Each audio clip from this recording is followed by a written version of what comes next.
السلام عليكم ورحمة الله وبركاته. الحمد لله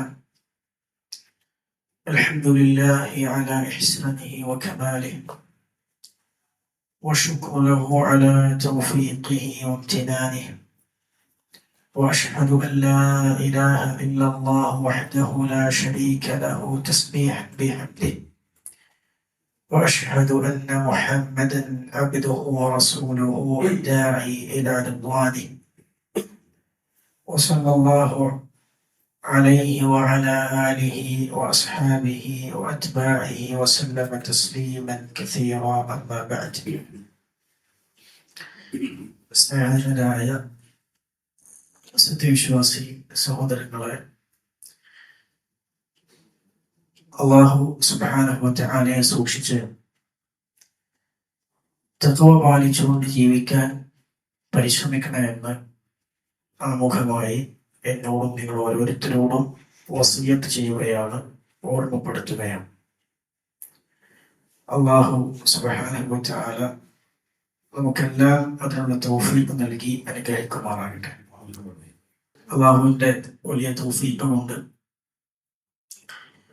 അവന്റെ തൗഹീദിനെ കുറിച്ച് പഠിക്കാൻ, ചർച്ച ചെയ്യാൻ, ആ വിഷയത്തിൽ വിരചിതമായ ഏറ്റവും പ്രധാനപ്പെട്ട ഗ്രന്ഥങ്ങളിൽ ഒന്നായ കിതാബു തൗഹീദ് അല്ലദീ ഹുവ ഹഖ്ഖുല്ലാഹി അലൽ അബീദ് എന്ന ഗ്രന്ഥത്തിന്റെ വിശദീകരണം, അതിന്റെ പഠനം നിർവഹിക്കുവാൻ തൗഫീഖ് ലഭിച്ചവരാണ് അൽഹംദുലില്ലാഹ് നമ്മൾ. അത് ആരംഭിക്കുവാൻ തൗഫീഖ് ലഭിച്ചവരാണ്.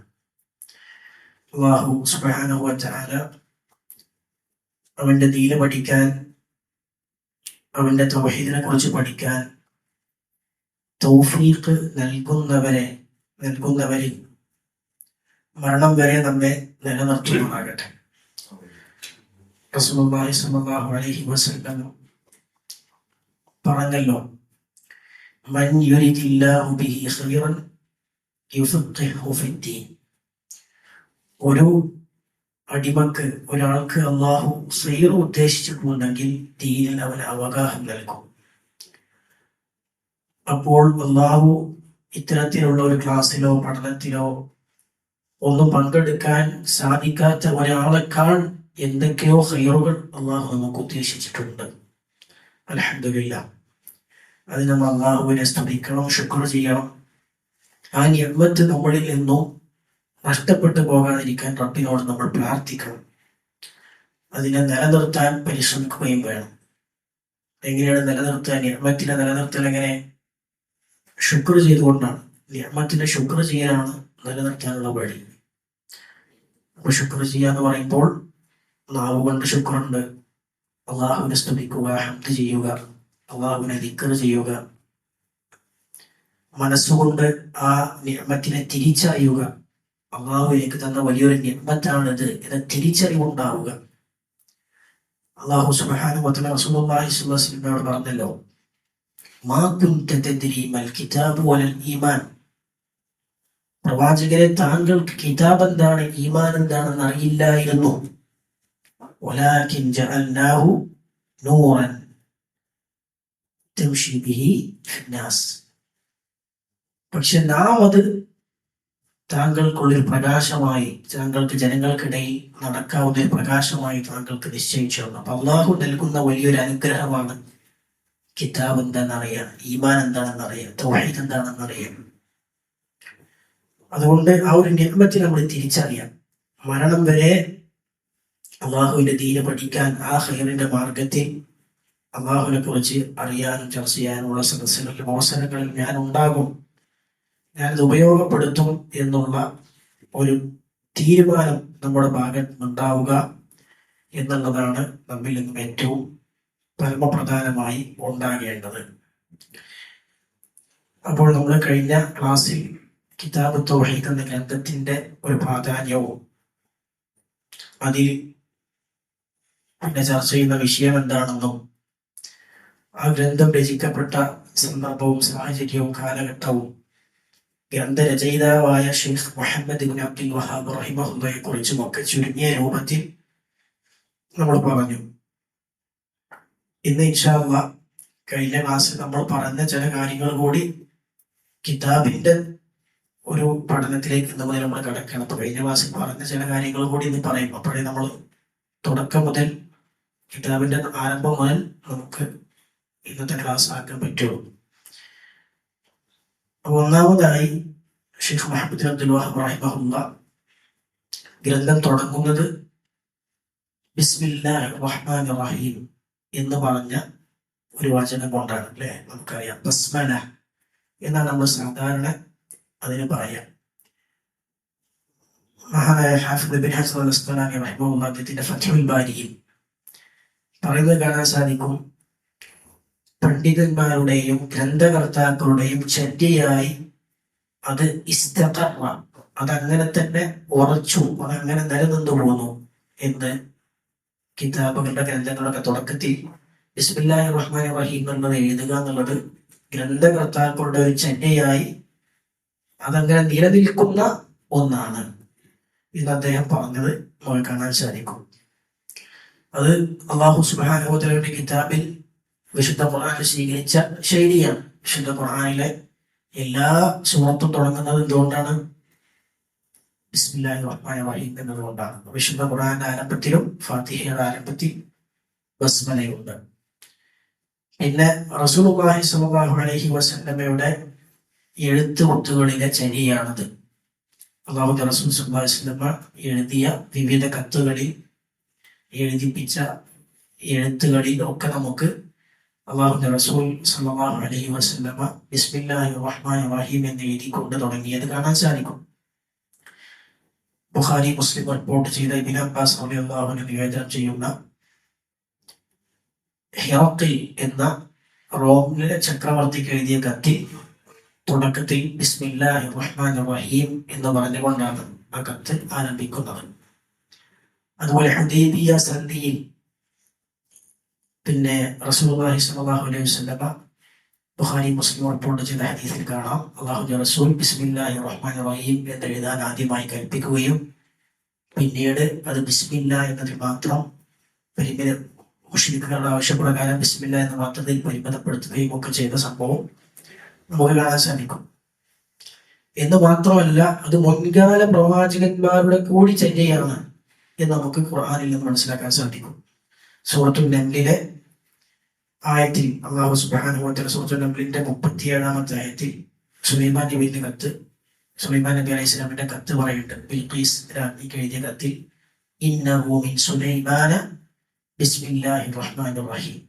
അപ്പോൾ മുഹമ്മദ് നബി സ്വല്ലല്ലാഹു അലൈഹി വസല്ലം മാത്രം ചര്യയല്ല, മുൻകഴിഞ്ഞ പ്രവാചകന്മാരുടെ അടക്കം ഒരു ചര്യയായിരുന്നു എന്ന് നമുക്ക് മനസ്സിലാക്കാൻ സാധിക്കും. നമ്മളും എന്ത് കാര്യം എഴുതുമ്പോഴും ബിസ്മില്ലാഹിർ റഹ്മാനിർ റഹീം എന്ന് എഴുതിക്കൊണ്ട് തുടങ്ങൽ സുന്നത്താണ്. പിന്നെ ബസ്മല ബിസ്മില്ലാഹിർ റഹ്മാനിർ റഹീം എന്ന് പറഞ്ഞതിന് തുടക്കത്തിൽ ഒരു ബാ ഉണ്ട് അല്ലെ, ബിസ്മി എന്ന് പറഞ്ഞുകൊണ്ടാണ് തുടങ്ങുന്നത്. ആ ബാഗ് എന്ത് അർത്ഥത്തിനെ സൂചിപ്പിക്കുന്നതാണ് ബാഗ് എന്ന വിഷയത്തിൽ പണ്ഡിത ലോകത്ത് തർക്കമുണ്ട്. എന്ത് അർത്ഥത്തെയാണ് ബാ അറിയിക്കുന്നത്? ഒരുപാട് ചർച്ചകൾ പണ്ഡിത ലോകത്തുണ്ട്. അത് ഏറ്റവും പ്രബലമായ അഭിപ്രായം ആയി മനസ്സിലാക്കുന്നത് ഇസ്തിആനത്തിനാണ്. എന്താണ് ഇസ്തിആനത്ത് എന്ന് പറഞ്ഞാൽ? സഹായത്തെ. ബിസ്മില്ലാഹ് എന്ന് പറഞ്ഞാൽ അള്ളാഹുവിന്റെ നാമത്തെ കൊണ്ട് ഞാൻ സഹായം തേടുന്നു എന്നാണ് അർത്ഥം. അതാണ് ഏറ്റവും പ്രബലമായ അതിന്റെ അർത്ഥം. പക്ഷെ നമ്മൾ ബിസ്മിയുടെ അർത്ഥം നമ്മൾ പരിശോധിച്ചു കഴിഞ്ഞാൽ ബിസ്മില്ലാഹി, അള്ളാഹുവിന്റെ നാമം കൊണ്ട്, അർ റഹ്മാനി പരമകാരുണ്യകനായ, അർ റഹീം പിന്നെ കരുണാനിധിയായ. അപ്പൊ ഇത് ഒരു മലയാളത്തിൽ നമ്മൾ ഇങ്ങനെ പറഞ്ഞ ഒരു സെന്റൻസ് പൂർത്തിയാവും. പരമകാരുണ്യകരും കരുണാനിധിയുമായ അള്ളാഹുവിന്റെ നാമം കൊണ്ട്. അള്ളാഹുവിന്റെ നാമം കൊണ്ട് എന്താ? ഒരു ചോദ്യം ബാക്കിയുണ്ട്. നാമം കൊണ്ട് എന്താണ്? നമ്മൾ സാധാരണ പറയൽ എന്താണ്? തുടങ്ങുന്നു എന്നാണ് സാധാരണ പറയുക. പക്ഷെ അതല്ല, അതിനേക്കാളും ശരിയായത് അങ്ങനെ പറയല്ല, വേറൊരു കാര്യമാണ്. എന്താണ് അത് പണ്ഡിതന്മാർ പറഞ്ഞ കാണാൻ സാധിക്കും. ഫിഅ്ലുൻ യുഖദ്ദറു ഫിഅ്ലൻ ഖാസ്സൻ മുതഅഖിറൻ എന്നാണ് പറയുക. അതായത് ഇപ്പൊ തുടങ്ങുന്നു എന്ന് പറഞ്ഞു കഴിയുമ്പോൾ ഒരു പ്രശ്നം എന്താണ്? ശരിക്കും നമ്മൾ ബായിന്റെ അർത്ഥം എന്താ? സഹായം തേടുക എന്നുള്ളതാണ്. അള്ളാഹുവിന്റെ സഹായം നമുക്കൊരു പ്രവർത്തനത്തിന്റെ തുടക്കത്തിൽ മാത്രം മതിയോ? അല്ല, ആ പ്രവർത്തനം അവസാനിക്കുവോളം റബ്ബിന്റെ സഹായം വേണം. അപ്പൊ അവിടെ എന്താ ഏറ്റവും നല്ലത് വെക്കാൻ? ഞാൻ ആ പ്രവർത്തനം ചെയ്യുന്നു, അള്ളാഹുവിന്റെ നാമത്തെ കൊണ്ട് സഹായം തേടിക്കൊണ്ട് ഞാൻ ഈ പ്രവർത്തനത്തിൽ ഏർപ്പെടുന്നു. ആ തുടക്കം, മദ്യം, അവസാനം എന്നൊന്നുമില്ല. ആ പ്രവർത്തനത്തിൽ ഒഴുക്കെ എനിക്ക് അള്ളാഹുവിന്റെ സഹായം ആവശ്യമാണ്, ഞാൻ അള്ളാഹുവിന്റെ സഹായം തേടുന്നുണ്ട്. അതാണ് ഏറ്റവും പ്രബലമായ അഭിപ്രായം. തുടങ്ങുന്നു നോക്കുന്നതിനേക്കാളും ഇപ്പൊ ഞാൻ എഴുതുമ്പോഴാണ് പറയണതെങ്കിൽ അള്ളാഹുവിന്റെ നാമത്തെ മുൻനിർത്തി സഹായം തേടിക്കൊണ്ട് ഞാൻ എഴുതുന്നു, ഞാൻ തുടങ്ങുന്നല്ല, ഞാൻ എഴുതുന്നു. ഭക്ഷണം കഴിക്കുമ്പോഴാണെങ്കിൽ അള്ളാഹുവിന്റെ നാമത്തെ മുൻനിർത്തി സഹായം തേടിക്കൊണ്ട് ഞാൻ ഭക്ഷണം കഴിക്കുന്നു. അപ്പോ ആ പ്രവർത്തനത്തെയാണ് നമ്മളിവിടെ എന്ത് ചെയ്യേണ്ടത്? കരുതേണ്ടത്. തുടക്കം എന്നല്ല കരുതേണ്ടത്, ആ പ്രവർത്തനത്തെയാണ് നമ്മളിവിടെ കരുതേണ്ടത്. അതുപോലെ പിന്നെ അപ്പൊ ഞാൻ പിന്നെ അവിടെ വേറെയും പല ഭാഷാപരമായ ചർച്ചകളുണ്ട്, അതിലേക്ക് കൂടുതൽ കടക്കുന്നില്ല. ഒരു കാര്യം മാത്രം, അതിലൊരു ചർച്ച മാത്രം പറഞ്ഞുകൊണ്ട് ആ ഭാഗം നമുക്ക് ബിസ്മിയുടെ ബായിന്റെ കാര്യം നമുക്ക് അവസാനിപ്പിക്കും. അതായത് പിന്നെ നമ്മൾ എഴുതുക എന്നുള്ളതാണെങ്കിൽ അക്തു ബിസ്മില്ലാഹി എന്നാണോ നമ്മൾ കരുതേണ്ടത്? ബിസ്മില്ലാഹി അക്തു എന്നാണോ നമ്മൾ കരുതേണ്ടത്? കരുതുകയാണല്ലോ നമ്മൾ. അക്തുബു എന്നാണെങ്കിലും ആക്കുരു എന്നാണെങ്കിലും നമ്മൾ പറയണില്ല, നമ്മൾ കരുതുകയാണ്. പക്ഷെ കരുതുമ്പോ അക്തുബു ബിസ്മില്ല എന്നാണോ കരുതുന്നത്? അതല്ല ബിസ്മില്ലാഹി അക്തുബു എന്നാണോ കരുതുന്നത്? എന്താണ് ബിസ്മില്ലാഹി അക്തുബു? എന്താ കാരണം? മാഷാ അല്ലാഹ്, ബറക്കല്ലാഹു ഫീക്കും. പറഞ്ഞ ശരിയാണ്. അതെ, അള്ളാഹുവിന്റെ നാമം ആദ്യം ഉച്ചരിക്കണം. അപ്പോഴേ ആ ബറക്കത്ത്, അള്ളാഹുവിന്റെ നാമത്തിന്റെ ബറക്കത്ത് പ്രതീക്ഷിക്കണമെങ്കിൽ എന്ത് ചെയ്യണം? അള്ളാഹുവിന്റെ നാമം ആദ്യം പറയണം. അതുകൊണ്ട് ബിസ്മില്ലാഹി അക്തുബു, ബിസ്മില്ലാഹി ആക്കുലു. നമ്മൾ ആദ്യം ആക്കുലു, ആദ്യം അക്തുബു എന്ന് പറഞ്ഞു കഴിഞ്ഞാൽ, ആദ്യം അഷ്റബു എന്ന് പറഞ്ഞു കഴിഞ്ഞാൽ അള്ളാഹുവിന്റെ നാമം തുടക്കത്തിൽ വരൂല. അപ്പോ മുതഅഖിറായിരിക്കണം. അത് അവസാനത്തേക്ക് നമ്മൾ കരുതുന്ന പദം ബിസ്മില്ലക്ക് ശേഷമാണ് കരുതേണ്ടത്. മനസ്സിലായില്ലേ? പിന്നെ വേറൊരു ഫായിദ കൂടി അതിലുണ്ട്, വേറൊരു ഉപകാരം കൂടി അതിലുണ്ട്. അതായത് സാധാരണ അറബി ഭാഷയിലെ ശൈലി എന്താന്ന് വെച്ചാൽ ആ പ്രവർത്തനം ആദ്യം പറയലാണ്. മനസ്സിലായില്ലേ? പ്രവർത്തനം ആദ്യം പറയലാണ്. ഉദാഹരണം പറഞ്ഞാൽ, ഞാൻ വാഹനത്തിൽ വന്നു എന്ന് പറഞ്ഞാൽ ജിത്തു ഫിസ് സയ്യാറ എന്നാണ് സാധാരണ അറബിയിൽ പറയാം. ജിത്തു ഫിസ് സയ്യാറ, ഞാൻ വാഹനത്തിൽ വന്നു. ഫിസ് സയ്യാറത്തി ജിത്തു എന്ന് സാധാരണ പറയില്ല. മനസ്സിലായില്ലേ? പക്ഷെ നമ്മൾ ഈ പറഞ്ഞതുപോലെ നമ്മൾ അസാധാരണമായ രീതിയിലാണ് പ്രയോഗിച്ചത്. നമ്മൾ ബിസ്മി പറഞ്ഞപ്പം നമ്മൾ അക്തുബു ബിസ്മില്ല എന്നാണ് സാധാരണ നിലക്ക്, സാധാരണ ശൈലി. പക്ഷെ നമ്മൾ പറഞ്ഞ അതിനേക്കാളും നല്ലത് എന്താണ്? ബിസ്മില്ലാഹി അക്തുബു ആണ്. അപ്പൊ തല തിരിച്ചാൽ ഒരു ഫായിദ കിട്ടും. സാധാരണ ശൈലിയിൽ നിന്നും തല തിരിച്ചു പറഞ്ഞാൽ അറബി ഭാഷയിൽ ഒരു ഫായിദ ഉണ്ട്. എന്താണ് ഫായിദ? ആദ്യം പറയേണ്ടത് അവസാനം പറയുകയും അവസാനം പറയേണ്ടത് ആദ്യം പറയുകയും ചെയ്താൽ അറബി ഭാഷയിൽ ഒരു ഫായിദയുണ്ട്. മാത്രം എന്ന അർത്ഥം കിട്ടും. ബറക്കല്ലാഹു ഫീക്കും. മാത്രം എന്ന അർത്ഥം കിട്ടും. മനസ്സിലായോ? അപ്പോ ബിസ്മില്ലാഹി അക്തുബു എന്ന് പറഞ്ഞാൽ അള്ളാഹുവിന്റെ നാമത്തെ മുൻനിർത്തി സഹായം തേടിക്കൊണ്ട് മാത്രം ഞാൻ എഴുതുന്നു. മനസ്സിലായോ? അല്ലെങ്കിൽ എന്തർത്ഥം കിട്ടൂല? മാത്രം എന്നർത്ഥം കിട്ടൂല. അപ്പൊ തൗഹീദ് കൂടി എന്തിനു വന്നു? ബിസ്മിയിൽ വന്നു. മനസ്സിലായോ? തൗഹീദ് കൂടി ബിസ്മിയിൽ വന്നു. അപ്പൊ ഇത്രയും കാര്യങ്ങളാണ് അതിൽ നമ്മൾ മനസ്സിലാക്കാനുള്ളത്. ബിസ്മിയുടെ ബാഹുമായി ബന്ധപ്പെട്ട് നമുക്ക് അറിയാനുള്ള കാര്യങ്ങൾ. പിന്നെ കിതാബ് തൗഹീദ് നമ്മൾ എടുത്ത് നോക്കിക്കഴിഞ്ഞാൽ പൊതുവെ നമ്മൾ ഉപയോഗിക്കുന്ന കിതാബ് തൗഹീദിന്റെ പതിപ്പുകളിലൊന്നും ബിസ്മി കഴിഞ്ഞാൽ ഹബ്ദും സലാത്തും തശഹുദും ഉണ്ടാവില്ല. ഇന്നൽ ഹംദലില്ലാഹി നഹ്മദുഹു വനസ്തഈനുഹു വനസ്തഗ്ഫിറുഹു വസ്സലാത്തു വസ്സലാമു അലാ റസൂലില്ലാഹി അഷ്ഹദു അൻ ലാ ഇലാഹ ഇല്ലല്ലാഹ് അഷ്ഹദു അന്ന മുഹമ്മദൻ അബ്ദുഹു വറസൂലുഹു. അതൊന്നും കിതാബ് തൗഹീദിന്റെ ഗ്രന്ഥങ്ങളിൽ കോപ്പികളിൽ പൊതുവെ നമ്മൾ കാണൂല. അപ്പൊ എന്താ ഹംദും സ്വലാത്തും തശഹുദും എന്നും ഒന്നും പറയാതെ ബിസ്മി മാത്രം പറഞ്ഞ നേരെ ഗ്രന്ഥത്തിലേക്ക് കടക്കാൻ കാരണം എന്താ ഷെയ്ഖ്? അപ്പൊ അതില് പണ്ഡിതന്മാർ പറഞ്ഞ കാരണം മുൻഗാമികളായ മുഹദ്ദിസീങ്ങളുടെ ശൈലിയാണത്. ഇമാം മാലിക്കിന്റെ മുവത്ത, ഇമാം ബുഖാരിയുടെ സഹീഹ്, ഇമാം അഹ്മദിന്റെ മുസ്നദും ഇമാം അബ്ദുർ റസാഖ് അസ്സനാനിയുടെ മുസന്നഫ്, അങ്ങനത്തെ മുൻഗാമികളും മുഹദ്ദിസീങ്ങളുടെ ഗ്രന്ഥങ്ങൾ പരിശോധിച്ചു കഴിഞ്ഞാൽ അതിലൊക്കെ ബിസ്മി പറഞ്ഞ് നേരെ കിതാബ് തുടങ്ങുക ചെയ്യുക. ഹംദും സ്വലാത്തും തശഹുദൊന്നും മുൻഗാമികളായ മുഹദ്ദിസീങ്ങളുടെ പൊതുവായ ശൈലിയല്ല. അപ്പൊ അവരുടെ ശൈലി അതുപോലെ പിൻപറ്റിയതാണ് എന്ന് മാത്രമല്ല, റസൂലുള്ളാഹി സ്വല്ലല്ലാഹു അലൈഹി വസല്ലം അവിടുത്തെ സാധാരണ എഴുത്തുകൊത്തുകളിൽ എന്ത് ചെയ്യാറില്ല? ഹംദും സ്വലാത്തും തശഹുദൊന്നും എഴുതാറില്ല. സംസാരങ്ങളിൽ ഹംദും അള്ളാഹുവിനെ പുകഴ്ത്തുമൊക്കെ ചെയ്യാറുണ്ട്. പക്ഷെ എഴുത്തിൽ ബിസ്മിയിൽ നിർത്താറാണ് റസൂലുള്ളാഹി സ്വല്ലല്ലാഹു അലൈഹി വസല്ലമയുടെ പതിവ്. അപ്പൊ ആ പതിവാണ് മുഹദ്ദിസീങ്ങൾ സ്വീകരിച്ചത്. അതേ പതിവാണ് ഷെയ്ഖ് മുഹമ്മദ് ബിൻ അബ്ദുൽ വഹാബ് റഹിമഹുല്ലാഹ് സ്വീകരിച്ചത് എന്ന് മറുപടി പണ്ഡിതന്മാർ പറയാറുണ്ട്. എന്നാൽ ഇയാളുടെ ഹംദുകൊണ്ടും സ്വലാത്തും തശഹുദൊക്കെ പറഞ്ഞാൽ തെറ്റാന്ന് പറയാൻ പറ്റുമോ? ഇല്ല, തെറ്റാന്ന് പറയാൻ പറ്റില്ല. എന്ന് മാത്രമല്ല, കിതാബു തൗഹീദിന്റെ തന്നെ സ്ഥിരപ്പെട്ട ഒരു കോപ്പിയിൽ, ഒരു നുസ്ഖയിൽ ഹംദും സ്വലാത്തും തശഹുദൊക്കെ ഉണ്ട് എന്ന് ഷെയ്ഖിന്റെ നേരെ പേരക്കുട്ടിയായ അബ്ദുറഹ്മാൻ ബിൻ ഹസൻ റഹിമഹുല്ലാഹ് അദ്ദേഹത്തിന്റെ കിതാബു തൗഹീദിന്റെ ഷറഹിൽ ഒരു വ്യാഖ്യാന ഗ്രന്ഥത്തിൽ പറയുന്നത് നമുക്ക് കാണാൻ സാധിക്കും. മനസ്സിലായില്ലേ? അപ്പൊ അങ്ങനെയും ഒരു കോപ്പി, അങ്ങനെയും ഒരു നുസ്ഖ ഷെയ്ഖിൽ നിന്നും വന്നിട്ടുണ്ട് ഹംദും സ്വലാത്തൊക്കെ ഉണ്ട്. എന്നാൽ മിക്ക കോപ്പികളിലും അതില്ല. പിന്നെ കിതാബ് കിതാബു തൗഹീദ് ബിസ്മി കഴിഞ്ഞിട്ടാണ് നേരെ ഷെയ്ഖ് എന്ന് പറയുന്നത്. ബിസ്മില്ലാഹിർ റഹ്മാനിർ റഹീം കിതാബു തൗഹീദ്, ഇതാണ് ആദ്യത്തെ വരി. അപ്പൊ എന്താണ് കിതാബ് എന്ന് പറഞ്ഞു കഴിഞ്ഞാൽ, കതബ എന്ന വാക്കിൽ നിന്നാണ് കിതാബ് എന്ന വാക്ക് ഉണ്ടായത്. ഏത് വാക്കിൽ നിന്നാണ്? കതബ. കതബ എന്ന വാക്കിന്റെ അർത്ഥം എന്താ? നമ്മൾ സാധാരണ പറയാനുള്ള അർത്ഥം. അറബി ഭാഷയിൽ ആ കതബ എന്ന വാക്കിന്റെ അസ്ലിയായ എന്താ? അസ്ലിയായ അർത്ഥം എന്താ? ജമഅ. ബറകല്ലാഹു ഫീക്കും. കഴിഞ്ഞ ആഴ്ച നമ്മൾ പറഞ്ഞതാണ്. എന്താണ് ജമഅ? ജമഅ എന്ന് പറഞ്ഞാൽ ഒരുമിച്ച് കൂട്ടി, ഒരുമിച്ച് കൂട്ടി.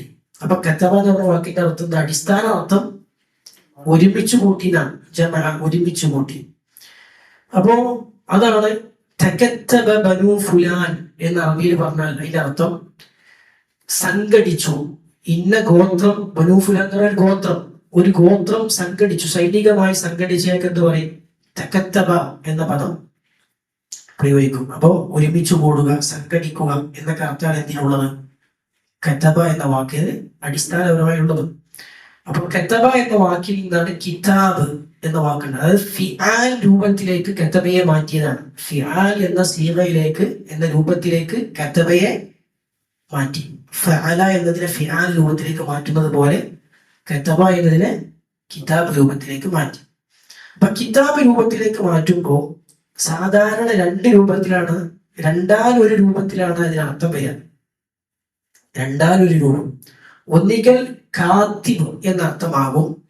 അതായത് ഫിആൽ, ഫഅല എന്ന ഫിആലിലേക്ക് മാറ്റിയാൽ ഒന്നുകിൽ ഫാഇൽ എന്നർത്ഥം വരും, അല്ലെങ്കിൽ മഫ്ഊൽ എന്നർത്ഥം വരും. മനസ്സിലായില്ലേ? ഫാഇൽ എന്ന് പറഞ്ഞാൽ എന്തൊക്കെയാണ് അർത്ഥം? ഒരു പ്രവൃത്തി ചെയ്യുന്നവൻ. മഫ്ഊൽ എന്ന അർത്ഥമാണെങ്കിലോ ഒരു പ്രവൃത്തി എന്തിന്റെ മേൽ, ആരുടെ മേലാണോ ചെയ്യപ്പെട്ടത് അത്, അങ്ങനെയാണ് അർത്ഥം വരിക. അപ്പോ കതബയെ കിതാബിലേക്ക് മാറ്റിയപ്പോൾ അവിടെ ഫാഇൽ എന്ന അർത്ഥമാണോ മഫ്ഊൽ എന്ന അർത്ഥമാണോ? മഫ്ഊൽ എന്ന അർത്ഥമാണ്. മഫ്ഊൽ എന്ന അർത്ഥമാണ്. കാരണം കിതാബ് തുറന്ന എഴുതുന്നവൻ എന്നാണ് അർത്ഥം. എന്താ അർത്ഥം? എഴുതപ്പെട്ടത് എന്നാണ് അർത്ഥം. അല്ലെ? അപ്പൊ എഴുതുക എന്ന അർത്ഥം എങ്ങനെ കതബക്ക് വന്നത്? ജമഅ ഒരുമിച്ച് കൂട്ടുക എന്നാണല്ലോ അടിസ്ഥാന അർത്ഥം. അപ്പോ പദങ്ങൾ, വരികൾ, സെന്റൻസുകൾ, ആശയങ്ങൾ ഒക്കെ ഒരുമിച്ച് കൂടുക എന്നതിനെ പരിഗണിച്ചാണ് എഴുതുക എന്നതിന് കതബ എന്ന പദം ഉപയോഗിക്കുന്നത്. മനസ്സിലായില്ലേ? അപ്പൊ അടിസ്ഥാന അർത്ഥമായി ഒരുമിച്ച് കൂടലും എഴുതുക എന്ന അർത്ഥം എങ്ങനെ ബന്ധപ്പെടുന്നത് മനസ്സിലായില്ലേ? എഴുത്തിൽ എന്താ നടക്കുന്നത്? എഴുത്തിൽ നടക്കുന്നത് പദങ്ങളും വാക്കുകളും സെന്റൻസുകളും ആശയങ്ങളൊക്കെ ഒരുമിച്ച് കൂട്ടുകയാണ്. അപ്പൊ ആ ഒരുമിച്ച് കൂട്ടൽ എന്ന അർത്ഥം എഴുത്തിൽ ഉണ്ട് എന്നതിനെ പരിഗണിച്ചുകൊണ്ടാണ് കതബ എന്ന വാക്കിനെ എഴുതുക എന്ന അർത്ഥത്തിൽ ഉപയോഗിക്കുന്നത്. അപ്പൊ ആ അർത്ഥത്തിൽ നമ്മൾ പറയുമ്പോൾ കിതാബ് എഴുതുന്നത് അല്ലെങ്കിൽ എഴുതുന്നവൻ ആണോ അല്ലെങ്കിൽ എഴുതപ്പെട്ടതാണോ? എഴുതപ്പെട്ടതാണ്. അപ്പൊ മഫ്ഊൽ എന്ന അർത്ഥമാണ്, മക്തൂബ് എന്ന അർത്ഥമാണ്. കിതാബിന്റെ അർത്ഥം എന്താ? മക്തൂബ്, കാത്തിബല്ല. കിതാബിന്റെ അർത്ഥം കാത്തിബല്ല, മക്തൂബാണ്. ഏതുപോലെ മഫ്റൂഷ് എന്ന് പറഞ്ഞാൽ വിരിക്കപ്പെട്ടത്, കാർപ്പറ്റൊക്കെ വിരിക്കപ്പെട്ടത്. അതിന് അറബിയിൽ ഫിറാഷ് എന്ന് പറയും. വിരിപ്പ്, വിരിക്കപ്പെടുന്നത് എന്ന അർത്ഥത്തിൽ ഫിറാഷ്, വിരിക്കപ്പെടുന്ന സാധനം. മനസ്സിലായില്ലേ? അപ്പോ അതുപോലെയാണ് ഇലാഹ്, ഫിആൽ രൂപമാണ് ഇലാഹ്. അല്ലെ, ഇലാഹ് നമ്മൾ ഒന്നിക്കൽ ഫാഇൽ അർത്ഥമായിരിക്കും. അപ്പൊ എന്താ അർത്ഥം? ആരാധിക്കുന്നവൻ എന്നാണ് അർത്ഥം. അത് ശരിയാണോ? പടച്ചവനെ കുറിച്ച് പറയാൻ പറ്റുമോ? ഇല്ല. അപ്പൊ എന്താ? മഅ്ലൂഹ്, ആരാധിക്കപ്പെടുന്നവൻ. ഇൻഷാല്ലാ ഇലാഹ് നമ്മൾ വിശദമായി അതിന്റെ പദം നമ്മൾ ചർച്ച ചെയ്യും. അപ്പൊ ഇതാണ് കിതാബ് എന്ന വാക്കിന്റെ അർത്ഥം. പിന്നെ അതുപോലെ കിതാബു അത്തൗഹീദി, കിതാബു തൗഹീദി അല്ലെ. അപ്പൊ തൗഹീദിന്റെ കിതാബ് എന്ന് വെച്ചാൽ തൗഹീദ് എന്ന വിഷയത്തിലുള്ള കിതാബ്. കിതാബുൻ ഫി തൗഹീദ്, തൗഹീദ് എന്ന വിഷയത്തിലുള്ള കിതാബ് എന്നാണ് അതിന്റെ ആശയം. ഇനി ഈ തൗഹീദ് എന്ന പദം അത് മസ്ദറാണ്, അതായത് ധാതുവാണ്, അടിസ്ഥാന പദമാണ്. എന്തിന്റെ? വഹദ എന്നതിന്റെ മസ്ദറാണ് തൗഹീദ്. മനസ്സിലായില്ല? വഹദ എന്ന പദത്തിന്റെ മസ്ദറാണ് തൗഹീദ്. വഹദ യുവഹിദു തൗഹീദൻ എന്നാണ് പറയാം. ഇനി ഈ തൗഹീദ് എന്ന വാക്കിന് പൊതുവെ ഈ ഒരു മസ്ദർ വഹദ എന്നുള്ള ആ ഒരു പദം ഇൻഫിറാദ്, ഏകമാവുക എന്നതിനെയാണ് കുറിക്കുന്നത്. വഹദ എന്നൊക്കെ പറഞ്ഞാൽ എന്താ? ഒന്ന്, ഏകം എന്നുള്ള അർത്ഥം.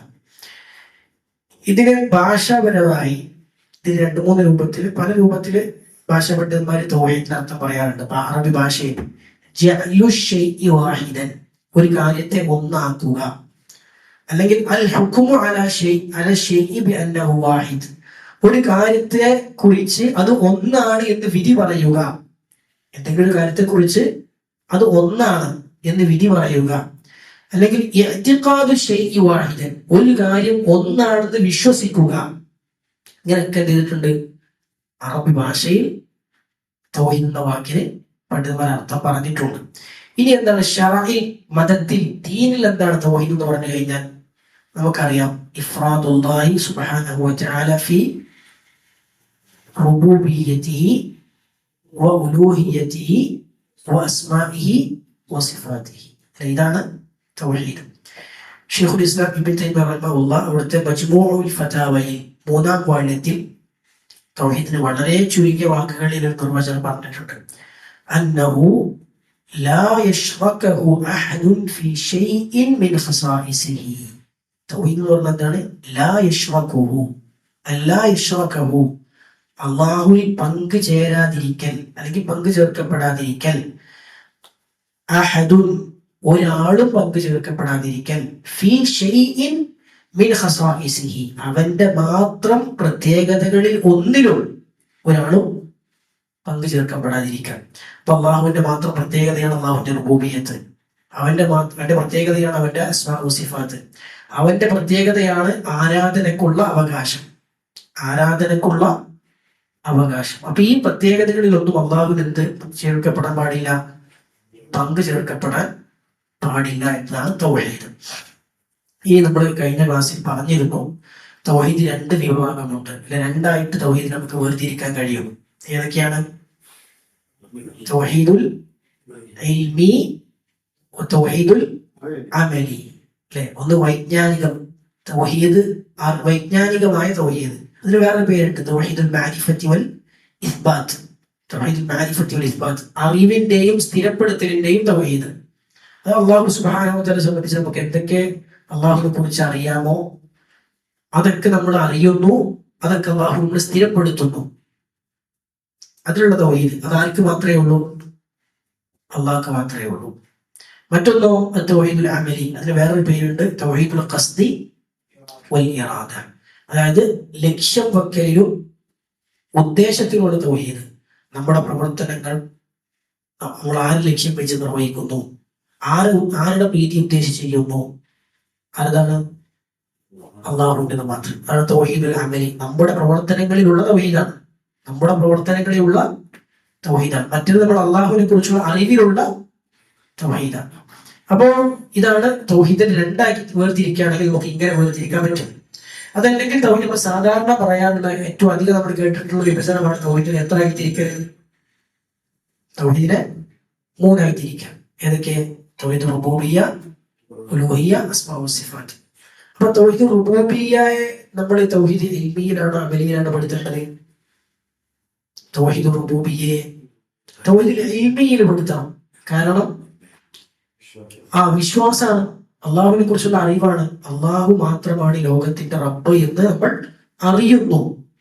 ആ റുബൂബിയ്യത്ത് അവൻ മാത്രമാണ് നമ്മൾ വിശ്വസിക്കുന്നു. ആ റുബൂബിയ്യത്ത് അള്ളാഹു നമ്മൾ സ്ഥിരപ്പെടുത്തുന്നു. മനസ്സിലായില്ലേ? പിന്നെ അസ്മാഉ സിഫാത്തോ അതും ഇൽമിയിലാണ്. അള്ളാഹുവിന്റെ നാമങ്ങളും വിശേഷണങ്ങൾ അള്ളാഹുവിന് മാത്രം ഉള്ളതാണ്. അതിൽ നമ്മൾ അള്ളാഹുവിനെ ഏകനാക്കുന്നു. അത് അള്ളാഹുവിനോട് നമ്മൾ അറിയുന്നു. അത് അള്ളാഹുവിനെ നമ്മൾ സ്ഥിരപ്പെടുത്തുന്നു. പിന്നെ തൗഹീദുൽ ഉലൂഹിയ്യ, അതോ അത് അമലിയാണ് വരിക. കാരണം എന്താ? അത് വിശ്വാസത്തിന്റെ അപ്പുറം അത് കർമ്മമാണ്. നമ്മൾ നിർവഹിക്കുന്ന ആരാധനാ കർമ്മങ്ങൾ ആരുടെ പ്രീതി മാത്രം കാക്ഷിച്ച് നമ്മൾ നിർവഹിക്കലാണ്, പ്രവർത്തിക്കലാണ്. ആരുടെ പ്രീതി മാത്രം? അള്ളാഹുവിന്റെ പ്രീതി മാത്രം, അള്ളാഹുവിനെ ലക്ഷ്യം വെച്ച് മാത്രം, അള്ളാഹുവിനെ ഉദ്ദേശിച്ച് മാത്രം. അപ്പൊ നമ്മുടെ പ്രവർത്തനങ്ങളുള്ള തൗഹീദാണ്. അപ്പൊ തൗഹീദുൽ ഉലൂഹിയ്യക്ക് വേറെ പേരുണ്ട്, തൗഹീദുൽ ഇബാദ. തൗഹീദുൽ ഇബാദ കാരണം ഇബാദത്തിലുള്ള തൗഹീദാണ്. ഇബാദത്തിൽ അള്ളാഹുവിനെ ഏകനാക്കാണ് തൗഹീദുൽ ഉലൂഹിയ്യ എന്ന് പറയുന്നത്. അപ്പൊ ഇതാണ് തൗഹീദിന്റെ രണ്ട്. ഇനി ഈ ഒരു വിഭജനം ഉണ്ടല്ലോ, തൗഹീദിന്റെ ഈ ഒരു വിഭജനം, അത് പിന്നെ ആരെങ്കിലും ഉണ്ടാക്കിയതാണോ? ആരെങ്കിലും കെട്ടിണ്ടാക്കിയതാണോ? അല്ല. അത് തൗഹീദുമായി ബന്ധപ്പെട്ട പ്രാമാണിക വചനങ്ങൾ മുഴുവൻ നമ്മൾ പരിശോധിച്ചു കഴിഞ്ഞാൽ നമുക്കതിൽ നിന്ന് കിട്ടുന്നതാണ്. അള്ളാഹു സുബ്ഹാനഹു വ തആല അള്ളാഹുവിന്റെ ഏകത്വത്തെ കുറിച്ച് വിശ്വസിക്കാൻ പറഞ്ഞ അതെ ഒരു യഥാർത്ഥത്തിൽ നമ്മൾ തൗഹീദുമായി ബന്ധപ്പെട്ട ആയത്തുകൾ എടുത്ത് പരിശോധിച്ചു കഴിഞ്ഞാൽ ഈ മൂന്നാലൊരു തൗഹീദ് നമുക്ക് അതിൽ കാണാൻ പറ്റും. അത്രേ ഉള്ളൂ. അതിന്റെ പുറത്തുകൊന്നുമില്ല. അള്ളാഹു സുബ്ഹാനഹു വ തആല പറയാ, യുഹന്നാസ് ഉഅ്ബുദൂ റബ്ബക്കും, അല്ലയോ മനുഷ്യങ്ങൾ അള്ളാഹുവിനെ മാത്രം നിങ്ങളുടെ രക്ഷിതാവിനെ നിങ്ങൾ ആരാധിക്കുക. അപ്പൊ ഇത് ഈ മൂന്നെണ്ണത്തിൽ ഏതൊന്ന് വരുമോ? വരും. ഇല വരിക വരും. അള്ളാഹുവിനെ മാത്രം ആരാധിക്കുന്നത് വരും. ഇന്നഹു സമീഉൻ ബസീർ, അവൻ സമീഅാണ് ബസീറാണ്. ഇതിലെ വരിക അസ്മാ സിഫാത്തിൽ വരും. വഹുവ ഖാലിഖു കുല്ലി ഷൈ, എന്തിനാ വരിക? റുബൂബിയ്യത്തിൽ വരും. ഖുർആനിൽ ഏത് തൗഹീദുമായി ബന്ധപ്പെട്ട ആയത്തെടുത്താലും ഈ മൂന്നാലൊന്നിൽ വരും. അപ്പൊ ഇത് ആരും പണ്ഡിതൻ പറഞ്ഞിട്ടില്ലെങ്കിലും ഇത് ഹക്കാണ്, ഇത് യാഥാർത്ഥ്യമാണ്. മനസ്സിലായില്ലേ? ഇത് എന്നാൽ സലഫുകൾ തന്നെ ചെയ്തിട്ടുണ്ട്. സലഫുകളുടെ കാലഘട്ടം മുതൽ ഈ ഒരു വിഭജനം അവര് പറഞ്ഞു പോകുന്നത് നമുക്ക് കാണാൻ സാധിക്കും. എന്ന് മാത്രമല്ല, ഇതിനെ എതിർക്കുന്ന നമ്മുടെ നാട്ടിലെ സമസ്തക്കാർ ഇതിനെ എതിർക്കുന്നുണ്ട്, അല്ലെങ്കിൽ ഖുറാഫികൾ ഇതിനെ എതിർക്കുന്നുണ്ട്. അവരുടെ പണ്ഡിതന്മാർ തന്നെ പലരും ചെയ്തിട്ടുണ്ട്. ഇത് പറഞ്ഞു പോയത് നമുക്ക് കാണാൻ പറ്റും. ഈ ഒരു വേർതിരിവ് പല ആയത്തുകളുടെ വിശദീകരണത്തിനടുത്ത് പറഞ്ഞത് നമുക്ക് കാണാൻ സാധിക്കും. അപ്പൊ അതാണ് അതുമായി ബന്ധപ്പെട്ട് നമുക്ക് മനസ്സിലാക്കാനുള്ളത്. ഒരാളും സ്വന്തം ഉണ്ടാക്കിയതിന്റെ പ്രമാണങ്ങളിൽ സ്ഥിരപ്പെട്ട തൗഹീദിന്റെ ഇനങ്ങൾ പരിശോധിക്കുമ്പോൾ നമുക്ക് മനസ്സിലാകുന്ന കാര്യങ്ങളാണ്. ഇനി ഈ ഒരു വിഭജനത്തെ എതിർക്കുന്നവര് തന്നെ ചില വിഭജനം പറയുന്നുണ്ട്. ഈ വിഭജനം അവർ പറയാത്തുള്ളൂ. അവര് തൗഹീദ് വിശ്വസിക്കുക, അവരുടേതായ വേറെ വിഭജനങ്ങൾ അവര് പറയുന്നത് നമുക്ക് കാണാൻ സാധിക്കും. അപ്പൊ അതും ആരുണ്ടാക്കിയത് ചോദിച്ചാൽ അത് ഓരുണ്ടാക്കിയതാണ്. അതിന് സലഫുകളുടെ പോലും പിൻബലം ഇല്ലാതെ അവരുണ്ടാക്കിയ വിഭജനങ്ങളാണ്. ഇനി അതുപോലെ തന്നെ തൗഹീദ് എന്ന പദം, ഇത് നമ്മൾ കഴിഞ്ഞ ക്ലാസ്സിൽ ഇപ്പം വിശദമായി നമ്മൾ പറഞ്ഞ കാര്യമാണ്. തൗഹീദ് എന്ന പദം ചില ആളുകൾ പദം തന്നെ പ്രമാണങ്ങളിൽ വന്നിട്ടില്ല എന്ന് പറഞ്ഞുകൊണ്ട് ചില വിവരമില്ലാത്ത ആളുകൾ പറയുന്നത് കാണാൻ സാധിക്കും. യഥാർത്ഥത്തിൽ നിരവധി ഹദീസുകളിലൂടെ റസൂലുള്ളാഹി സ്വല്ലല്ലാഹു അലൈഹി വസല്ലം തൗഹീദ് എന്ന പദം തന്നെ പ്രയോഗിച്ചത് നമുക്ക് കാണാൻ സാധിക്കും. സ്വഹാബിമാർ പറഞ്ഞതും കാണാൻ സാധിക്കും. കഴിഞ്ഞ ക്ലാസ്സിൽ നമ്മൾ പറഞ്ഞതുകൊണ്ട് ഒരു രണ്ട് ഹദീസ് മാത്രം പറഞ്ഞിട്ട് നമുക്ക് എന്ത് ചെയ്യാം, അടുത്ത വിഷയത്തിലേക്ക് പോകാം. മഹാനായ അംർ ഇബ്നു ആസ് റളിയല്ലാഹു അൻഹു, പിന്നെ അദ്ദേഹം ഉദ്ധരിക്കുന്ന ഇമാം അഹ്മദ് തന്റെ മുസ്നദിൽ റിപ്പോർട്ട് ചെയ്ത ഹദീസിൽ കാണാൻ സാധിക്കും, അംർ ഇബ്നു ആസ് റളിയല്ലാഹു അൻഹു നബി സല്ലല്ലാഹു അലൈഹി വസല്ലം അടുത്ത് വന്നിട്ട് പറയാണ്, എന്റെ പിതാവിന് വേണ്ടി എന്റെ സഹോദരൻ എന്ത് ചെയ്തു, അദ്ദേഹം ധാരാളം ഒട്ടകങ്ങളൊക്കെ പിതാവിന് വേണ്ടി സ്വതക്ക ചെയ്തു, അല്ലെങ്കിൽ ആളുകൾക്ക് അങ്ങനെ ദാനധർമ്മം ചെയ്തു. അപ്പൊ ഞാനും അങ്ങനെ ചെയ്യട്ടെ എന്ന അർത്ഥത്തിൽ അദ്ദേഹം അള്ളാഹുവിന്റെ റസൂലിനോട് തോന്നി ചോദിക്കാം. അപ്പൊ നബി സല്ലല്ലാഹു അലൈഹി വസല്ലം സ്വഹാബിയോട് പറയും, അമ്മ അബൂക, എന്നാൽ നിന്റെ പിതാവ്, ഫലൗ കാന അഖറ ബിത്തൗഹീദ്, അദ്ദേഹം തൗഹീദ് അംഗീകരിച്ചിട്ടുണ്ടെങ്കിൽ, അപ്പൊ ആ തൗഹീദ് എന്ന പദം തന്നെ അള്ളാഹുവിന്റെ റസൂൽ സല്ലല്ലാഹു അലൈഹി വസല്ലം പ്രയോഗിച്ചു. അംഗീകരിച്ചിട്ടുണ്ടെങ്കിൽ ഫസുംത വതസദ്ദഖ്ത അൻഹു, എന്നിട്ട് നീ ആ പിതാവിന് വേണ്ടി നോമ്പ് നോൽക്കുകയും സ്വതക്ക ചെയ്യുക ചെയ്തിരുന്നെങ്കിൽ ലഫഅഉ ദാലിക, അത് അദ്ദേഹത്തിന് ഉപകാരപ്പെടുമായിരുന്നു. അപ്പൊ തൗഹീദ് എന്ന പദം തന്നെ പ്രയോഗിച്ചു. അതുപോലെ ഇമാം തിർമിദി ഉദ്ധരിച്ച സ്വഹീഹായ സനദിൽ വന്ന ഒരു ഹദീസിൽ നബി സല്ലല്ലാഹു അലൈഹി വസല്ലം നരകത്തിൽ നിന്ന് രക്ഷപ്പെടുത്തുന്ന, സ്വർഗത്തിൽ അവസാനമായി കടക്കുന്ന ആളുകളെ കുറിച്ച് പറയുന്ന ഹദീസുണ്ട്. യുഅദ്ദബു നാസുൻ മിൻ അഹ്ലി തൗഹീദ്, അഹ്ലു തൗഹീദിൽപ്പെട്ട, തൗഹീദിന്റെ ആളുകളിൽപ്പെട്ട ഒരു വിഭാഗം ആളുകൾ ശിക്ഷിക്കപ്പെടും. ഫിന്നാരി, നരകത്തിൽ. ഹത്താ യകൂനു ഫീഹാ ഹുമമ, അവർ അതിൽ കരിക്കട്ടകളായി തീരുന്നത് പോലെ അത്രയും എന്തെയും ശിക്ഷിക്കപ്പെടും. സുമ്മ തുദ്രികുഹുർ റഹ്മ, പിന്നെ റബ്ബിന്റെ കാരുണ്യം അവർക്ക് ലഭിക്കും.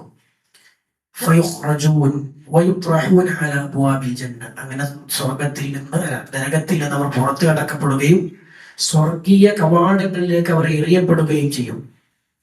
അങ്ങനെ ഫയറുഷു അലൈഹിം അഹ്ലുൽ ജന്നത്തിൽ മാ, സ്വർഗത്തിലുള്ള ആളുകൾ അവരുടെ മേൽ വെള്ളം കുടയും, സ്വർഗത്തിൽ നിന്ന് വെള്ളം കുടയും. ഫയംബുതൂന കമാ യംബുതുൽ ഉസാഉ ഫീ ഹിമാലത്തി സൈൽ, മഴവെള്ളപ്പാച്ചിൽ പൊട്ടി വരുന്ന ചണ്ടികളിൽ നിന്ന് പൊട്ടി വരുന്ന സസ്യങ്ങൾ പോലെ എന്ത് ചെയ്യും, അവര് പുതിയ ജീവിതത്തിലേക്ക് എന്ത് ചെയ്യും, അവര് തിരിച്ചു വരും. ആ കരിക്കട്ടകളായ അവസ്ഥയിൽ നിന്ന് അവർക്ക് ജീവിതം അല്ലാഹു എന്ത് കൊടുക്കും, ജീവിതം കൊടുക്കും. അങ്ങനെ അവര് മുളച്ചു വരും എന്ന് റസൂലുള്ളാഹി സ്വല്ലല്ലാഹു അലൈഹി വസല്ലം പറഞ്ഞു. അപ്പൊ ആ ഹദീസിൽ അല്ലാഹുവിന്റെ റസൂൽ പ്രയോഗിച്ച പ്രയോഗം എന്താ, മിൻ അഹ്ലി തൗഹീദ്, തൗഹീദിന്റെ ആളുകൾ എന്നാണ് പ്രയോഗിച്ചത്. അപ്പൊ ഇതൊക്കെ എന്തിനു തെളിവാണ്, വേറെയും ഒരുപാട് ഹദീസുകളിൽ ഇത് വന്നത് നമുക്ക് കാണാൻ സാധിക്കും. അതുപോലെ തന്നെ ബുഖാരി മുസ്ലിം റിപ്പോർട്ട് ചെയ്ത ഹദീസിൽ നമുക്ക് പുതിയ ഇസ്ലാം പോലെ ഹംസിൻ എന്ന് പറഞ്ഞ ഹദീസ് ഉണ്ടല്ലോ, ഇസ്ലാം 5 കാര്യങ്ങളിലാണ് പടുത്തുയർത്തപ്പെട്ടത്. ആ ഹദീസിന്റെ ഇപ്പൊ മുസ്ലിം റിപ്പോർട്ട് ചെയ്ത ഹദീസിൽ റസൂൽ പ്രത്യേകം പറഞ്ഞിട്ടുണ്ട്, അലാ അൻ യുവഹ്ഹദല്ലാഹു, അൻ യുവഹ്ഹദല്ലാഹു, അവിടെ തൗഹീദ് എന്ന പദം തന്നെ പ്രയോഗിച്ചു. ഷഹാദത്തു ലാ ഇലാഹ ഇല്ലല്ലാഹു അന്ന മുഹമ്മദ് റസൂലുള്ളാഹി എന്ന സ്ഥലത്ത് അൻ യുവഹ്ഹദല്ലാഹ്, തൗഹീദ് എന്ന പദം അല്ലാഹുവിന്റെ റസൂൽ പ്രയോഗിച്ച് നമുക്ക് കാണാൻ സാധിക്കും. അപ്പൊ ഇത് കഴിഞ്ഞാൽ ഇതാണ് കിതാബു തൗഹീദ്.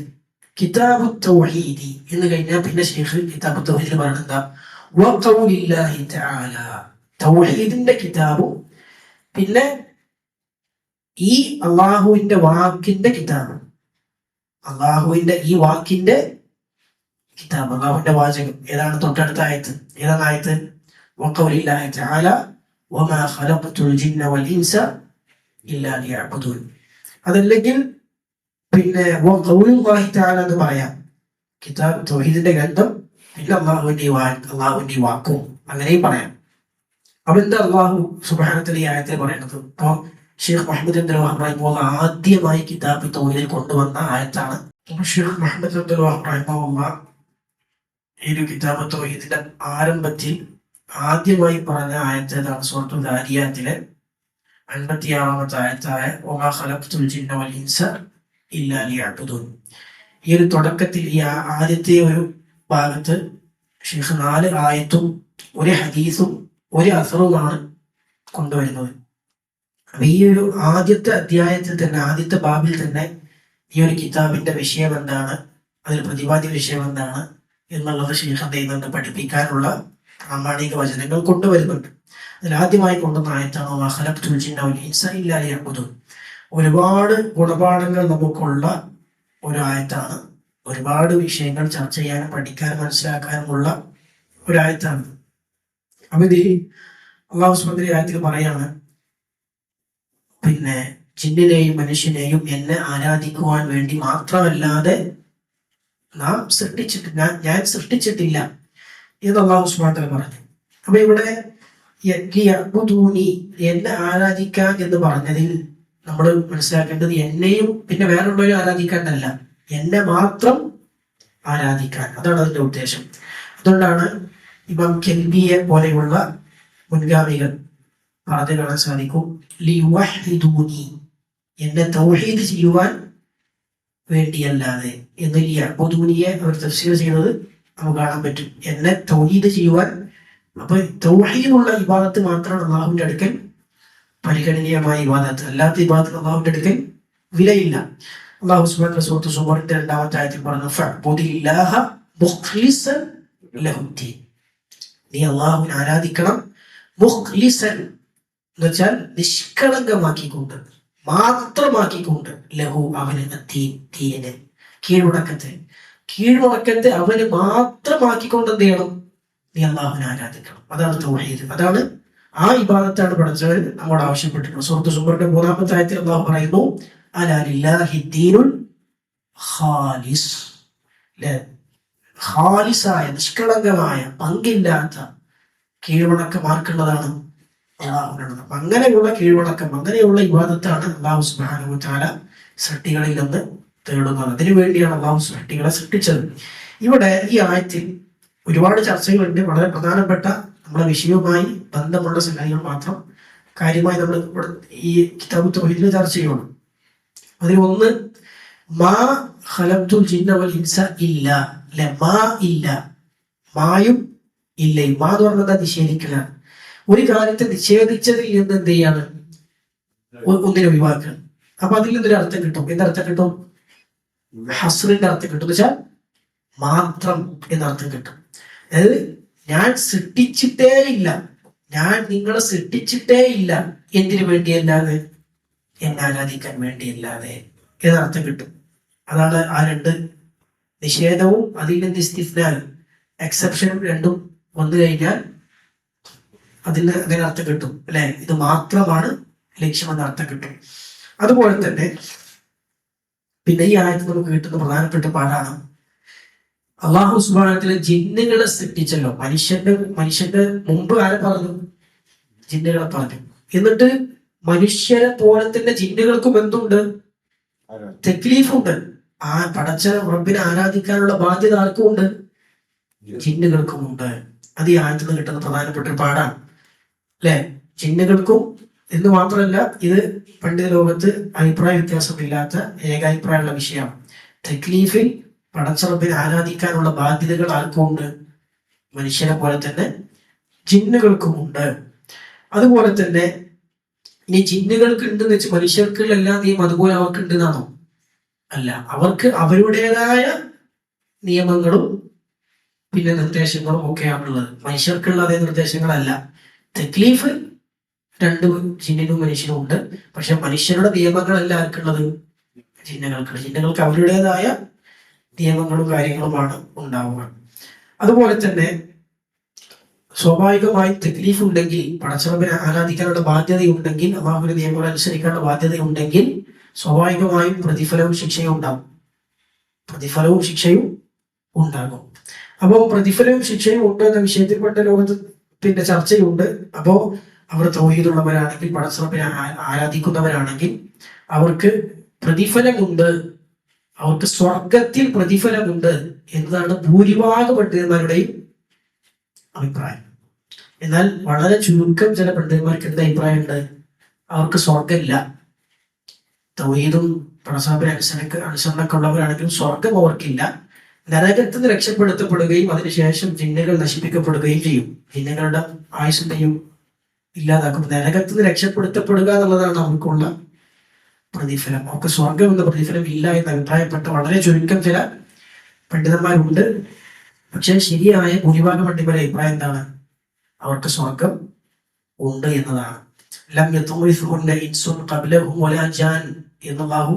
സൂറത്തു റഹ്മാനിൽ പറഞ്ഞല്ലോ, സ്വർഗത്തിലുള്ള തരണീമണികളെ ഇൻസും ജിന്നും എന്ത് ചെയ്യൂല, അവരെ സ്പർശിക്കുകയില്ല, മുമ്പ് സ്പർശിച്ചിട്ടില്ല. അപ്പൊ ജിന്നുകൾക്ക് സ്പർശിക്കാവുന്നതാണ് ആര്? സ്വർഗത്തിൽ അതിന്റെ മുമ്പ് സ്പർശിച്ചിട്ടില്ലാന്നേ ഉള്ളൂ. മനസ്സിലായില്ലേ? അപ്പൊ ഈ ആയത്ത് വേറെ പല പ്രാമാണിക വചനങ്ങളൊക്കെ തെളിവെടുത്തിട്ട് ഭൂരിഭാഗം പണ്ഡിതന്മാരെ അഭിപ്രായം എന്താ വെച്ചാൽ സ്വർഗം അവർക്കും ഉണ്ട്. എന്നാൽ ഷിർക്കിന്റെ വക്താക്കളായ, കുഫറിന്റെ വക്താക്കളായ, തിന്മയുടെ വക്താക്കളായ ജിന്നുകൾക്ക് നരകമുണ്ട് എന്നുള്ള വിഷയത്തിൽ പണ്ഡിതലോകത്ത് ഏകാഭിപ്രായമുണ്ട്. അതിൽ തർക്കമില്ല, അതിൽ അഭിപ്രായ ഭിന്നതയില്ല, ഇജ്മാഉള്ള വിഷയമാണ്. പിന്നെ ഈ ആയത്തിനോട് അടുത്തൊരു വിഷയം, അടുത്തൊരു ചർച്ച, ലിയഅ്ബുദൂനി ലമാ ഖലഖ്തുൽ ജിന്ന വൽ ഇൻസ ഇല്ലാ ലിയഅ്ബുദൂനി എന്ന് പറഞ്ഞു. അപ്പൊ ലി എന്ന ലാമ് എന്ത് അർത്ഥത്തിലുള്ള ലാമാണ്? അത് എന്ത് ആശയത്തെ കുറിക്കാനുള്ള ലാമാണ്? നമ്മൾ സാധാരണ അർത്ഥം പറയല എന്താ? വേണ്ടി എന്നാണ് അല്ലെ? ആരാധിക്കുവാൻ വേണ്ടി. അതന്നെയാണ് അതിന്റെ ആശയം. അത് ലാമുൽ ഇല്ല, ലാമു തഅലീൽ, ലാമുൽ ഹിക്മ, ലാമു കൈ എന്നൊക്കെയാണ് ഇതിൽ പറയാം. ഒരു കാര്യത്തിന് വേണ്ടി, ഒരു ലക്ഷ്യം പറയാൻ ഉപയോഗിക്കുന്ന ലാമു എന്നാണ് നമുക്ക് മലയാളത്തിൽ അർത്ഥം പറയാൻ പറ്റുക. ഇന്ന ലക്ഷ്യത്തിന് വേണ്ടി, ഇന്ന ഹിക്മത്തിന് വേണ്ടി ആണ് എന്ത് ചെയ്തത്? അള്ളാഹുവിനെ ആരാധിക്കുക എന്ന ലക്ഷ്യത്തിന് വേണ്ടി, ആ ഹിക്മത്തിന് വേണ്ടിയാണ് അള്ളാഹു സുബ്ഹാനഹു വ തആല മനുഷ്യരെ സൃഷ്ടിച്ചത്, അല്ലെങ്കിൽ സൃഷ്ടികളെ സൃഷ്ടിച്ചത്. അപ്പോ അതുകൊണ്ട് തന്നെ ഈ ആയത്തിൽ നിന്ന് കിട്ടുന്ന പ്രധാനപ്പെട്ട പാഠാണ് അള്ളാഹുവിന്റെ പ്രവർത്തനങ്ങൾ. സൃഷ്ടിപ്പ് അള്ളാഹിന്റെ പ്രവർത്തനമാണല്ലോ. സൃഷ്ടിപ്പ് അള്ളാഹുവിന്റെ ഫിഅലാണ്. അള്ളാഹുവിന്റെ ഫിഅലുകൾക്ക് ഹിക്മത്തുണ്ട്. അള്ളാഹുവിന്റെ പ്രവർത്തനങ്ങൾക്ക് എന്തുണ്ട്? ഹിക്മത്തുണ്ട്, കാരണമുണ്ട്. കാരണത്തോടു കൂടിയാണ്, ഹിക്മത്തോടു കൂടിയാണ് അള്ളാഹു എന്ത് ചെയ്യുക, പ്രവർത്തിക്കുക എന്ന് ഈ ആയത്തിന് കിട്ടും. കാരണം അള്ളാഹു എന്തിനാ മനുഷ്യ സൃഷ്ടിച്ച ഒരു ലക്ഷ്യത്തിന് വേണ്ടിയാണ്. അള്ളാഹുവിന്റെ എല്ലാ പ്രവർത്തനങ്ങളും എന്തിനു വേണ്ടിയാണ്? ലക്ഷ്യത്തിന് വേണ്ടിയാണ്. എന്നാൽ ഇത് ഒരുപാട് പ്രാമാണിക വചനങ്ങളിലൂടെ നമുക്ക് ബോധ്യപ്പെടുന്ന വസ്തുതയാണ്. എന്നാൽ അള്ളാഹു സുബ്ഹാനഹു പ്രവർത്തനങ്ങളിൽ അള്ളാഹുവിന്റെ ഹിക്മത്തുണ്ട് എന്നതിനെ നിഷേധിക്കുന്ന ചില വ്യതിയാന കക്ഷികൾ നമുക്ക് കാണാൻ പറ്റും. അതിൽപ്പെട്ടവരാണ് അശ്അരികൾ. അശ്അരികളുടെ വാദമനുസരിച്ച് അള്ളാഹു സുബ്ഹാനഹു വ തആല ലക്ഷ്യങ്ങൾക്ക് വേണ്ടി, ഹിക്മത്തിന് വേണ്ടിയല്ല പ്രവർത്തിക്കുന്നത്. അള്ളാഹു തോന്നിയത് ചെയ്യാം, അള്ളാഹിന്റെ പ്രവർത്തനത്തിൽ ഹിക്മത്തൊന്നും ഇല്ല. അപ്പൊ അവരതിന് സമയം അതെന്താണ് അവരെങ്ങനെ പറയാനുള്ള കാരണം? അവരതിന് ചില മൊടന്റെ ന്യായങ്ങൾ പറയും. അപ്പൊ അള്ളാഹു ഒരു ലക്ഷ്യത്തിലേക്ക് അള്ളാഹു ആവശ്യക്കാരനാവൂലെ എന്നൊക്കെയുള്ള മൊടന്റെ ന്യായങ്ങളാണ് അവരതിന് പറയുക. എന്നാൽ നിരവധി പ്രാമാണിക വചനങ്ങളിലൂടെ സ്ഥിരപ്പെട്ട യാഥാർത്ഥ്യമാണ് അള്ളാഹു ഹിക്മത്തിന് വേണ്ടി മാത്രമേ എന്ത് ചെയ്യുള്ളൂ. എന്ത് കാര്യം അള്ളാഹു ചെയ്യുമ്പോൾ അതിൽ അള്ളാഹുവിന് ഹിക്മത്തുണ്ട്, അള്ളാഹുവിന് ലക്ഷ്യമുണ്ട് എന്നുള്ളത് നമുക്ക് പ്രമാണങ്ങളിൽ മനസ്സിലാക്കാൻ സാധിക്കും. ഇനി അപ്പൊ അവര് ഈ ലാമിനെ എങ്ങനെ വിശദീകരിക്കാം? ലിയഅ്ബുദൂനി എന്ന ലാമിനെ അവരെങ്ങനെയാണ് വിശദീകരിക്കാം? അവർ പറയും അത് ലാമുൽ ആഖിബത്താണ്, അല്ലെങ്കിൽ ലാമു സൈറൂറയാണ്. ലാമുൽ ആഖിബ എന്ന് പറഞ്ഞാൽ, ആഖിബത്ത് പറഞ്ഞാൽ ആ പര്യവസാനം, ഒരു കാര്യം എവിടെ ചെന്ന് അവസാനിക്കുന്നു, എങ്ങനെ ആയിത്തീരുന്നു. സൈറൂറത്ത് പറഞ്ഞാൽ ആയിത്തീരുക എന്നാണ്.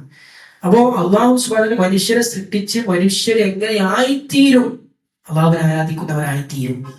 അല്ലെങ്കിൽ ഇതിന്റെ പര്യവസാനം എന്തായിരിക്കും? അവർ അള്ളാഹുവിനെ ആരാധിക്കുക എന്നതാണ് അതിന്റെ ഒരു പര്യവസാനം. എന്ന പര്യവസാനത്തെ, അതിന്റെ ആയിത്തീരുന്നത് എങ്ങോട്ടാണ് എന്നതിനെ കുറിക്കാനുള്ള ലാമാണ് എന്നാണ് അവർ പറയാം. എന്നാൽ ആ ഒരു വ്യാഖ്യാനം വലിയ തികഞ്ഞ അസംബന്ധമാണ്. അല്ലാഹു സുബ്ഹാനഹു കുറിച്ച് ഒരിക്കലും പറയാൻ പാടില്ലാത്തൊരു വ്യാഖ്യാനമാണ്.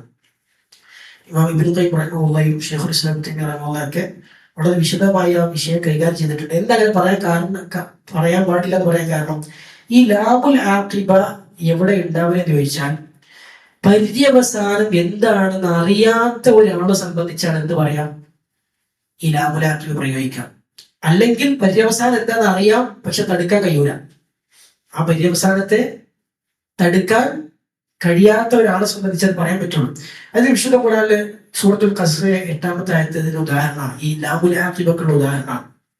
അല്ലാഹു സുബ്ഹാനഹു വ തആല പറയാണ്, ഫൽതഖതഹു ആല ഫിർഔൻ. മൂസാ നബി അലൈഹി ഇസ്ലാമിനെ ആരെടുത്തു? ഫിർഔന്റെ കുടുംബക്കാരെടുത്തല്ലോ. ഫിർഔന്റെ കുടുംബക്കാർ അദ്ദേഹത്തെ എടുത്തു, മൂസാ നബി എടുത്തു.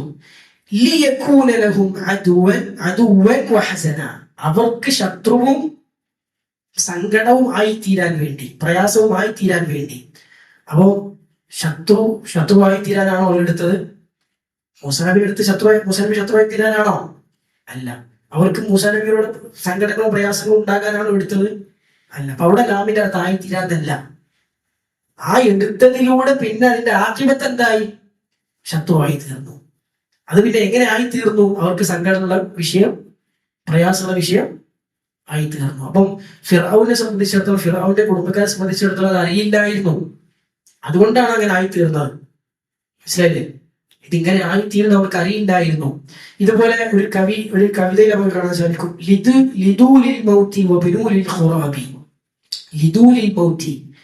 മരണത്തിന് വേണ്ടി നിങ്ങൾ പിന്നെ എന്ത് ചെയ്തു കൊള്ളുക? പിന്നെ ജീവിച്ചു കൊള്ളുക. നശിക്കാൻ വേണ്ടി നിങ്ങൾ സൃഷ്ടിച്ചു കൊള്ളുക, നിർമ്മിച്ചു കൊള്ളുക. മരിക്കാൻ വേണ്ടി ആരെങ്കിലും ജനിക്കോ? അതായത് മരിക്കാൻ വേണ്ടി നിങ്ങൾ ജനിക്കുക. ലിതു പറഞ്ഞാൽ ജനിക്കൂ എന്നർത്ഥം. മരിക്കാൻ വേണ്ടി നിങ്ങൾ ജനിക്കുക. മരിക്കാൻ വേണ്ടി ആരെയും ജനിക്കോ? ഇല്ല. നശിക്കാൻ വേണ്ടി ആരെയും സൃഷ്ടിക്കോ? നിർമ്മിക്കോ? നശിക്കാൻ വേണ്ടി ആരും നിർമ്മിക്കൂല. പക്ഷെ ഈ കവിതയുടെ അർത്ഥം എന്താ? നിങ്ങൾ ജനിച്ചാൽ എന്ത് ചെയ്യും? അതിന്റെ ആഖിബത്ത് എന്താ? മരണമാണ്. നിങ്ങൾ നിർമ്മിച്ചാൽ അതിന്റെ ആഖിബത്ത് എന്താ? അത് നശിക്കാനുള്ളതാണ്. അപ്പൊ അതാണ് എന്റെ ഉദ്ദേശം. ആഖിബത്ത് ഇങ്ങനെ ആയി തീരും, അത് അങ്ങനെ ആയി തീരാനുള്ളതാണ്. അപ്പൊ ഇത് അറിയാം. ഫിർഔന്റെ കുടുംബക്കാരെ കുറിച്ച് പറയുമ്പോൾ ആയത്തിൽ പറഞ്ഞത് ഓർക്ക് അറിയില്ല ഇതെന്തായി തീരാൻ. ഈ കവി പറഞ്ഞത് എന്താ? നമുക്ക് അറിയാവുന്ന വസ്തുവല്ല, പക്ഷെ നമുക്ക് തടുക്കാൻ കഴിയും? തടുക്കാൻ കഴിയില്ല. അപ്പൊ ലാമുൽ ആഖിബ പ്രയോഗിക്കൽ എവിടെയാണ്? ഒന്നുകിൽ നമുക്ക് അറിയാത്ത ഒരു കാര്യത്തിന്റെ പര്യവസാനം എത്തുമെങ്കിൽ അവിടെ ലാമുൽ ആഖിബ പ്രയോഗിക്കാം. ഫിർഔന്റെ കുടുംബക്കാരെ കുറിച്ച് അല്ലാഹു പറഞ്ഞതുപോലെ. അല്ലെങ്കിൽ അറിയാം, പക്ഷെ തടുക്കാൻ കഴിയൂല. അറിയാം, പക്ഷെ അതിനെ തടുക്കാൻ കഴിയില്ല. ഈ കവി പറഞ്ഞതുപോലെ. ഇത് രണ്ടും പടച്ചിറപ്പിനെ കുറിച്ച് പറയാൻ പറ്റുമോ? ഒരിക്കലും പറയാൻ പറ്റൂല. അപ്പൊ ലാമുൽ ആഖിബ, ലാമുസ് ഗൈറുറ എന്ന് ഒരിക്കലും ഈ അബ്ദൂനി എന്നുള്ളടത്ത് ഫിറ്റ് ആവുന്ന അള്ളാഹുവിനെ കുറിച്ച് നിലക്കും പറയാൻ പറ്റാത്തതാണ്. പക്ഷെ അവർ പറയേണ്ടി വന്നു. എന്തുകൊണ്ട് പറയേണ്ടി വന്നു? അവരിപ്പുറത്ത് അള്ളാഹു സുബ്ഹാനഹു അവർ ഉണ്ട് എന്ന് പറഞ്ഞത് നിഷേധിച്ചപ്പോ ദുർവ്യാഖ്യാനത്തിലൂടെ അവർ ചെന്നുപോയി വലിയ ദുരന്തത്തിൽ അകപ്പെട്ടു. അപ്പൊ ഇതാണ്. അപ്പോൾ ശരിക്കും ലാമ് എന്തിനെ കുറിക്കുന്ന ലാമാണ്? ആഖിബത്തിനെ കുറിക്കുന്ന ലാമല്ല. അത് അള്ളാഹുവിന്റെ സൃഷ്ടിപ്പിന്റെ പിന്നിലുള്ള ലക്ഷ്യത്തെ കുറിക്കുന്ന ലാമാണ്. അള്ളാഹുവിന്റെ പ്രവർത്തനത്തിൽ ലക്ഷ്യമുണ്ട്, അള്ളാഹുവിന്റെ ഹിക്മത്തുണ്ട്, പ്രവർത്തനങ്ങൾക്ക് ഹിക്മത്തുണ്ട് എന്നതിന്റെ ഒരു തെളിവാണ് ഈ ആയത്ത്. ഇൻഷാ അല്ലാഹ് ബാക്കി കാര്യങ്ങൾ നമുക്ക് അടുത്ത ക്ലാസ്സിൽ വിശദീകരിക്കാം. അല്ലാഹു സുബ്ഹാനഹു വ തആല അവനെ കുറിച്ച്, അവന്റെ തൗഹീദിനെ കുറിച്ചൊക്കെ കൃത്യമായി പഠിച്ച് മനസ്സിലാക്കി ജീവിതത്തിൽ മരിക്കുന്നതിന് മുമ്പ് തൗഹീദ് സാക്ഷാത്കരിച്ച് സ്വർഗത്തിൽ ഉന്നത സ്ഥാനം കൈവരിക്കാൻ തൗഫീഖ് ലഭിക്കുന്ന, പാപങ്ങളെല്ലാം തുറക്കപ്പെടുന്ന ഭാഗ്യവാന്മാരിൽ